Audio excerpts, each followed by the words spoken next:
नमस्कार दर्शक बंधु मु प्रशांत आपण को स्वागत करुच्ची मु कृषक यूट्यूब चैनल को। तो दर्शक बंधु आज आपण मान गोटे वीडियो लेके आसली देशी कुकुड़ा को कौन खाद्य दि जामर।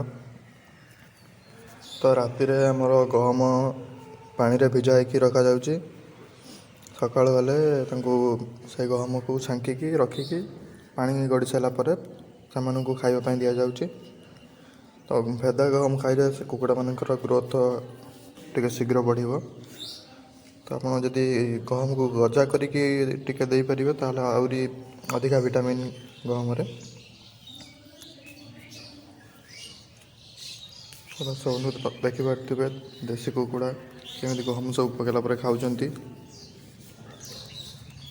दर्शक बंधु जदि वीडियोटी भल लगुची वीडियो को गोटे लाइक करंतु, चैनल को सब्सक्राइब करंतु एमती नुआ नुआ फार्मिंग रिलेटेड वीडियो देखापी।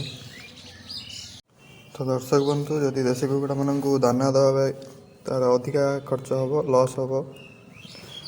तो एमती देशी खाद्य देकी बढ़ातु प्रॉफिट आप अधिका करें। गहम तो मात्र 10 टଙ୍କା 12 टଙ୍କା भितर किलो रही। गहम को आनिक भेदैकी खावा दिंतु कुकुड़ा भल ग्रोथ हम आप अधिका लाभ करें।